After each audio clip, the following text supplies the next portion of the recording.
একদিন যখন আমি স্নান করে বাথরুম থেকে বেরিয়ে এলাম, তখন খেয়াল করলাম যে আমি আমার পোশাকগুলো বাথরুমেই রেখে এসেছি। আমি দ্রুত ফিরে গেলাম পোশাকগুলো আনতে, কিন্তু তখন আমি দেখতে পেলাম যে আমার দেবর আমার পোশাকগুলো হাতে ধরে তাকিয়ে আছে। আমি অবাক হয়ে দ্রুত তার হাত থেকে পোশাকগুলো নিয়ে নিলাম এবং লজ্জায় মুখ নিচু করে চলে এলাম। পরে যখন আমি রান্নাঘরে রান্না করছিলাম, তখন আমার দেবর এসে পাশে দাঁড়িয়ে কিছু আজব কথা বলল। সে বলল, আপনার পোশাক থেকে খুব সুন্দর ঘ্রাণ বের হচ্ছিল। এই ধরনের মন্তব্য শুনতে শুনতে আমি বিরক্ত হয়ে গিয়েছিলাম। একদিন আমার স্বামী ফোন করে জানালেন যে তিনি রাতে বাড়ি ফিরতে দেরি করবেন। আমি ভেবেছিলাম এটা আমার দেবরের সাথে কথা বলার সুযোগ হতে পারে। রাত গভীর হলে সবাই যখন ঘুমিয়ে পড়ল, আমি দেবরের ঘরের সামনে গিয়ে দাঁড়ালাম এবং দরজায় নক করলাম। সে দরজা খুলে আমাকে দেখে অবাক হয়ে জিজ্ঞাসা করল, ভাবি, আপনি এখানে? আমি বললাম, তোমার ভাই আজ রাতে দেরি করে আসবে। আমি তোমার সাথে কিছু জরুরি কথা বলতে চাই। তারপর আমি আমার ঘরে ফিরে এলাম এবং দরজা খোলা রেখে শুয়ে পড়লাম, যাতে কেউ সন্দেহ না করে। কিছুক্ষণ পর আমার দেবর হালকা টোকা দিল দরজায়। আমি বললাম, এসো, দরজা খোলা আছে। সে ঘরে এসে আমার পাশে বিছানায় বসে পড়ল। আমি তখন একটি সুন্দর লালা রং-এর নাইট ড্রেস পরেছিলাম। দেবর কিছুক্ষণ নীরব থেকে আমার দিকে তাকিয়ে রইল। তারপর মৃদু হেসে বলল, ভাবি, আজ তোমাকে অনেক সুন্দর লাগছে। আমি তেমন কিছু বললাম না, শুধু তাকে দেখছিলাম। তারপর বলল, ভাবি, আপনি কি কিছু বলতে চেয়েছিলেন? আমি তার দিকে এক ভালোবাসাময় দৃষ্টিতে তাকালাম এবং উঠে তার কাছে গিয়ে বসে পড়লাম। তার হাত দুটি ধরে বললাম, আজকের গল্পটা অনেক বেশি স্পেশাল, তাই কেউ মিস করো না। দয়া করে গল্পগুলো ভালো লাগলে ভিডিওটি লাইক, শেয়ার এবং চ্যানেলটি সাবস্ক্রাইব করো প্লিজ। আমার নাম প্রিয়া, আমি 23 বছর বয়সী। আমি দেখতে অনেক সুন্দর ছিলাম। বিয়ের পর একটু স্বাস্থ্যবান হওয়ায় আমাকে এখন আরও সুন্দর লাগে। আমার বিয়ে হয়েছে মাত্র 2 বছর হলো। আমি আমার স্বামী, শাশুড়ি এবং দেবরের সঙ্গে থাকি। আমার দেবর প্রায় আমারই বয়সী, প্রায় 18 বা 19 বছর হবে।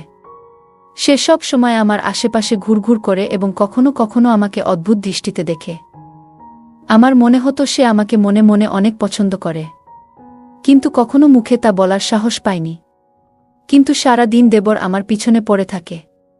মনে হতো সে আমাকে কিছু বলতে চায়। একদিন সে আমাকে বলল, ভাবি, আমি কিছু বলতে চাই। সে ঘরের চারপাশ ভালো করে দেখছিল, যেন কিছু খুঁজছে। আমি বললাম, হ্যাঁ, বলো, কি কাজ আছে?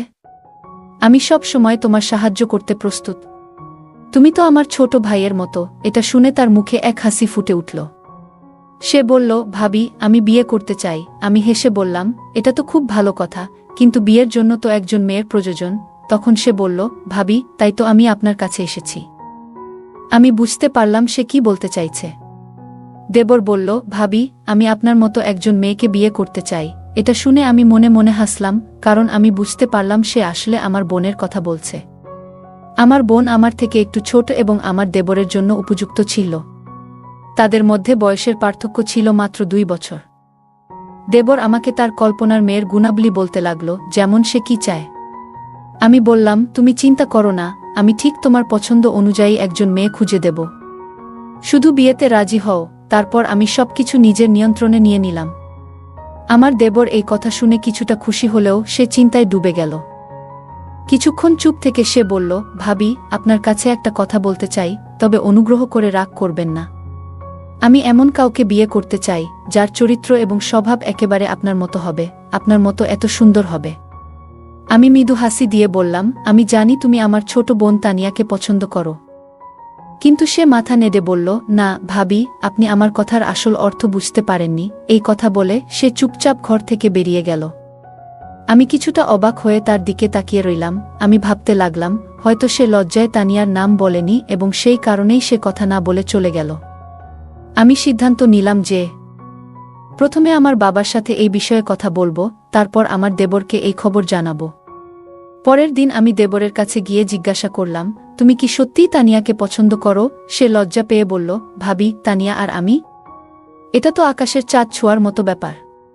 আমি নিজেকে তার উপযুক্ত মনে করি না। তার এই কথা শুনে আমি বুঝতে পারলাম, আসলে সে আমার বোনকে পছন্দ করে, কিন্তু সাহস করে প্রকাশ করতে পারছে না। পরের দিন আমি আমার মায়ের কাছে গিয়ে বিশ্বাসটা জানালাম এবং তার মতামত নিলাম। মা বললেন, মা, আমাদের কোনো আপত্তি নেই। তোমার বোন যদি সেখানে সুখী হয় তাহলে আমরাও খুশি। তবে তুমি তোমার দেবরের সাথে ঠিকমতো কথা বলে নিও, যেন তার কোনো সমস্যা না হয়। আর একই পরিবারে 2 মেয়ে থাকবে, এটা তো ভালো কথা। তুমি তোমার ছোট বোনের খেয়াল রাখতে পারবে। আমি বললাম, দেবর নিজেই আমার সাথে এই কথা বলেছে, তার আপত্তি হওয়ার কোনো কারণ নেই। এরপর আমি আবারও আমার দেবরের সাথে কথা বললাম, কিন্তু সে বলল, ভাবি, আপনি আমার কথার মানে কেন বোঝেন না? রাতে আমি তার ঘরে গিয়ে জানতে চাইলাম আসলে সে কি চায়। সে বলল, ভাবি, আমার আপনার বোনের প্রতি কোনো আগ্রহ নেই। আমি শুধু মজা করছিলাম। তার এই কথা শুনে আমি খুব কষ্ট পেলাম। যদি সে আমার বোনকে পছন্দ না করত, তবে কেন সে আমার আশেপাশে ঘুরে বেড়াত এবং আমার সাথে কেন এত কথা বলতো? যদি সত্যিই তাকে বিয়ে করতে হতো, তাহলে সে নিজের পছন্দের কোনো মেয়ের নাম বলতেই পারত। অন্তত আমার বোনকে অপমানিত হতে হতো না। আমি কিছু না বলে উঠে চলে আসার চেষ্টা করছিলাম, কিন্তু তখনই সে হঠাৎ আমার হাত ধরে ফেলল। এই আচরণে আমি রেগে গেলাম। হাতটা ঝটকা মেরে ছাড়িয়ে নিয়ে বললাম, তুমি কি করছো? নিজেকে সামলাও। আমি তোমার ভাবি, আর তোমাকে ছোট ভাইয়ের মতো দেখি। সে বলল, ভাবি, তাতে কি হয়েছে? আমিও আপনাকে বড় বোনের মতো দেখি, মার মতোই সম্মান করি। এখন শুধু আমার ছোট্ট কাজটি করে দিন, আমার বিয়ের ব্যবস্থাটি করে দেন। আমি তাহলে বুঝব আপনি আমাকে সব দিয়েছেন। তার কথায় আমি বিচলিত হয়ে দ্রুত নিজের ঘরে ফিরে এলাম। মনটা খুব অস্বস্তি করতে লাগল। কিছুক্ষণ পর আমার স্বামী ঘরে এলেন এবং আমার চিন্তিত মুখ দেখে জিজ্ঞাসা করলেন, তোমার কি হয়েছে? এত চিন্তিত কেন? আমি তাকে পুরো ঘটনাটা বললাম, কিভাবে সাম্প্রতিক সময়ে দেবরের আচরণ অদ্ভুত হয়ে উঠেছে এবং সে প্রায়শই বাইরের সময় কাটায়। আমার কথা শুনে স্বামী বললেন, আমি নিজেও লক্ষ্য করেছি, সে তোমাকে একটু বেশি খেয়াল করে দেখছে। দেখো, ও আমার ভাই, কিন্তু ও বড় হচ্ছে। তুমি ওর কাছ থেকে একটু দূরে থাকার চেষ্টা করো। এই কথাগুলো শুনে আমি কিছুটা সান্ত্বনা পেলাম, কারণ কেউ অন্তত আমার মতো চিন্তা করছে। আমার শাশুড়ি অবশ্য তাকে এখনো ছোট বাচ্চা মনে করেন, কিন্তু আমি ভেতর থেকে সবকিছু বুঝতে পারছিলাম। পরের দিন আমার স্বামী বাড়িতে ছিলেন না। আমি তখন নিজের ঘরে ছিলাম। স্বামীর অনুপস্থিতিতে সাধারণত আমি ঘরের বাইরে খুব একটা যাই না। হঠাৎ দরজায় নক হলো। দরজা খুলে দেখি আমার দেবর দাঁড়িয়ে আছে। তার হাতে একটা ট্রে ছিল, তাতে বিস্কুট আর চায়ের কাপ রাখা ছিল। আমি অবাক হয়ে জিজ্ঞেস করলাম, এটা কেন এনেছ? কেউ এসেছে নাকি? সে হাসি দিয়ে বলল, না ভাবি, এমন কিছু নয়। ছোট ভাই তার বড় বোনের সাথে বসে চা খেতে চায়। আমি বললাম, চলো ড্রয়িং রুমে গিয়ে বসি, কিন্তু সে বলল, না ভাবি, আমি এখানে আপনার সাথেই বসে চা খেতে চাই, একটু কথা বলতে চাই। তার এই কথায় আমি কিছুটা অস্বস্তি বোধ করলাম, কিন্তু ভাবলাম এই নিয়ে নতুন কোনো সমস্যা তৈরি না হোক। সে চুপচাপ আমার পাশে বসে চা খেতে থাকল। তারপর বলল, ভাবি, আপনি চা খাবেন না? আমি তাকে চা খেতে বললাম এবং সে বলল, আমি যাওয়ার আগে আপনি চা খান। তার এই আচরণে আমি বেশ অস্বস্তিতে পড়ে গেলাম। সে জোর করায় আমি চা আর বিস্কিট খেলাম, আর আমি তার সাথে কথা বলতে থাকলাম। দেবর আমাকে বলল, ভাবি, আমি যদি আগে ভুলভাবে কিছু বলি তাহলে আমাকে ক্ষমা করবেন। আমি কিছু ব্যক্তিগত সমস্যায় ছিলাম, তাই সেদিন কথাগুলো এমনভাবে বলে ফেলেছিলাম। আজ চা আর কেক এনেছি, যাতে আপনি বুঝতে পারেন আমি আপনাকে কতটা সম্মান করি। তার কথা শুনে আমার একটু হাসি পেল। আমি হাসি মুখে চা খেলাম এবং বিস্কুটও খেয়ে নিলাম। কিন্তু চা খাওয়ার কিছুক্ষণের মধ্যেই আমার মাথা ভারী হতে লাগল। আমি কিছুতেই বুঝতে পারছিলাম না কি হচ্ছে। দেবরের মুখটা শুধু আমার চোখের সামনে ঘুরছিল। ঠিক তখনই শাশুড়ি ঘরে ঢুকলেন। তার মুখটাও শেষবারের মতো মনে পড়ল। তারপর কি হলো কিছুই জানি না। যখন আমার চোখ খুলল, তখন বিকেল 4টা বাজে। আমার স্বামী আমার পাশে বসেছিলেন। তিনি জিজ্ঞাসা করলেন, তোমার কি হয়েছে? তুমি হঠাৎ কিভাবে অজ্ঞান হয়ে গেলে? নাকি ঘুমিয়ে পড়েছিলে? আমি বললাম, হ্যাঁ, হঠাৎ করেই আমার খুব ঘুম পেয়েছিল মনে হয়। আমার দেবর চা আর বিস্কুট নিয়ে এসেছিল, সেগুলো খাওয়ার পর থেকেই আমার ঘুম পেয়েছিল। জানি না তখন আমার কি হয়েছিল। মনে হয় দেবর চায়ে কিছু মিশিয়েছিল। আমার কথা শুনে স্বামী চিন্তায় পড়লেন।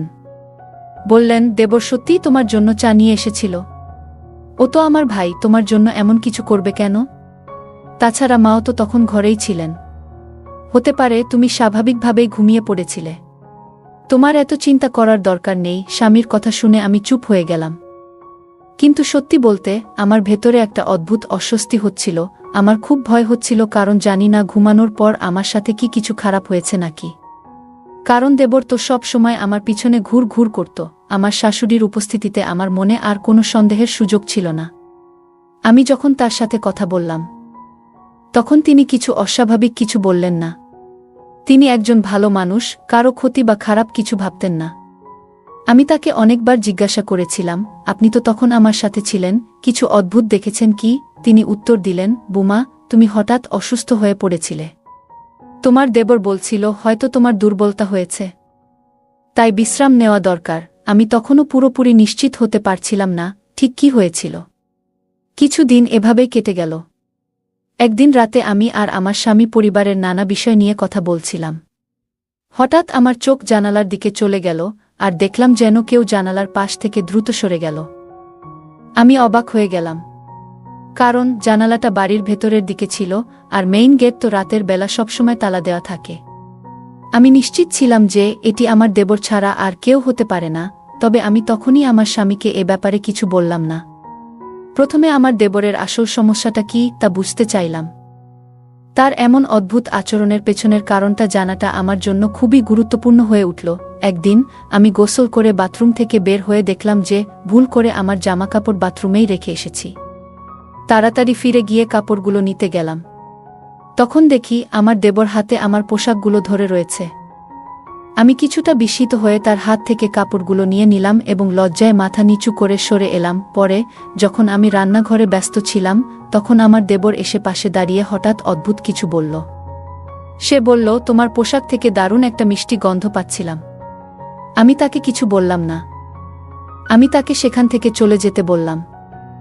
আমার কথা শুনে সে চলে গেল। পরের দিনই দেবর এসে আমাকে বলল, ভাবি, মনে আছে আমি আপনাকে বলেছিলাম যে আমার একটা কাজ আছে? আজ সেই কাজের সময় এসে গেছে, এখন আপনাকে আমার সাথে যেতে হবে।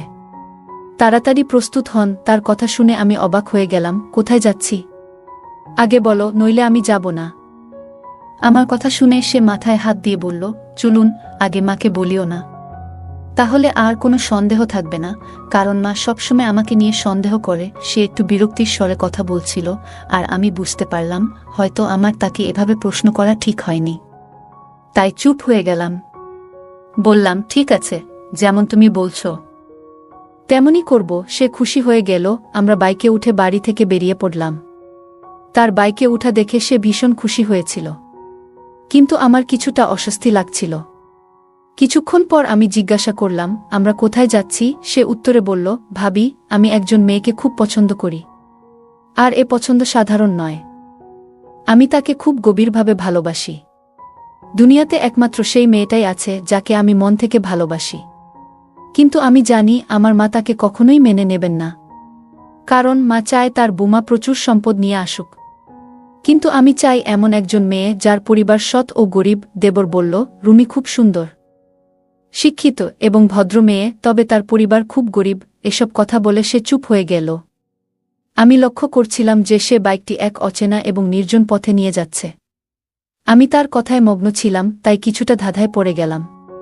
সে বলল, আরেকটা অনুরোধ ভাবি, আপনি ওখানে বলবেন না যে আপনি আমার ভাবি, বরং বলবেন আপনি আমার মা। তার কথা শুনে আমি অবাক হয়ে বললাম, তুমি আমাকে মা বলে পরিচয় দিতে বলছো?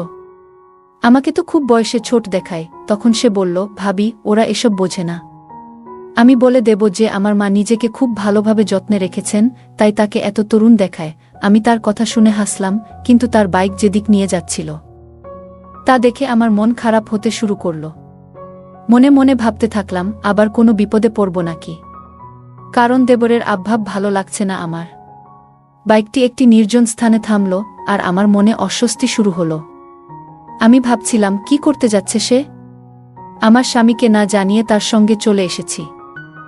যদি কোনো সমস্যা হয়, আমি কিভাবে এখান থেকে বের হব? চারপাশে দূরে কোথাও কেউ ছিল না। ঠিক তখনই দেবর বলল, ভাবি, মাত্র 2 মিনিট দাঁড়ান, আমি আসছি, বলে সে চলে গেল। আমি একা নির্জন স্থানে দাঁড়িয়ে ভয়ে কাঁপছিলাম। হঠাৎ একটি বড় গাড়ি এসে আমার পাশে থামল। আমার বুকের ধুকপুকানি যেন থেমে গেল। আমি মাথা নিচু করে বাইকের পাশে দাঁড়িয়ে রইলাম, ভয়ে কোনো কথা বলতে পারছিলাম না। কিছুক্ষণের মধ্যেই আমার দেবর ফিরে এলো। আমি মনে মনে স্বস্তির নিঃশ্বাস ফেললাম। গাড়িটি দ্রুত সেখান থেকে চলে গেল। আমি দেবরকে জিজ্ঞাসা করলাম, এটা কে ছিল? সে হেসে বলল, ছেড়ে দাও ভাবি, সুন্দর মেয়ে দেখলে লোকজন এমনিতেই ছুটে আসে। তুমি আর চিন্তা করো না। আমি আসলে তোমার ভাবিকে দেখাতে মিষ্টি নিতে গিয়েছিলাম। সে মিষ্টির বাক্সটা হাতে ধরিয়ে দিল। আমরা যখন সেই বাড়িতে পৌঁছালাম, আমি দেখে সত্যিই অবাক হয়ে গেলাম। বাড়িটি ছিল খুব ছোট এবং পুরনো। ভিতরে অন্ধকার ছিল, তবে বাড়ির মানুষজন আমাদের আন্তরিকভাবে গ্রহণ করলেন। আমি সেই মেয়েটিকে দেখলাম। সত্যিই সে খুব সুন্দরী ছিল। তার গায়ের রং ছিল ফর্সা, যদিও তার মায়ের রং কিছুটা গাঢ় ছিল। বাড়ির পরিবেশ খুবই সাধারণ, কিন্তু সবাই খুব সম্মানিতভাবে আমাদের আপ্যায়ন করল। আমি নিজেকে দেবরের মা বলে পরিচয় দিলাম, যা শুনে তারা খুবই খুশি হল। আমার পরনে সাদা পোশাক ছিল, যা দেখে তারা বেশ মুগ্ধ হল। মেয়েটির মা বলল, আমার মেয়ের জন্য এমনই একটি ভালো পরিবারের সম্পর্ক চেয়েছিলাম। আমার মেয়ে অনেক কষ্ট দেখেছে। আমি চাই না তার পরবর্তী জীবনও এমন কাটুক। আমি তাকে আশ্বস্ত করে বললাম, তোমার মেয়ে আমাদের বাড়িতে এসে সুখে থাকবে। চিন্তা করো না। আমার কথা শুনে সেই মহিলা অনেক খুশি হলেন। এরপর আমার দেবর তাদের বলল, আমরা শীঘ্রই বিয়ের জন্য আসব, তবে আমাদের পরিবার প্রথমে রাজি নাও হতে পারে। কিন্তু একবার বিয়ে হয়ে গেলে সবাই মেনে নেবে। এই কথায় মেয়েটির মা কিছুটা চিন্তিত হয়ে পড়লেন, কিন্তু আমি তাকে আশ্বস্ত করে বললাম, এমন কিছু হবে না যেমনটা আপনি ভাবছেন। আমরা এই সম্পর্ককে সম্মানের সঙ্গে শেষ পর্যন্ত টিকিয়ে রাখব। মহিলাটি আমাদের কথা শুনে শান্ত হলেন এবং বললেন, ঠিক আছে, আপনারা যেটা ঠিক মনে করেন সেটাই হবে। ফিরে আসার সময় আমার দেবর খুব খুশি ছিল।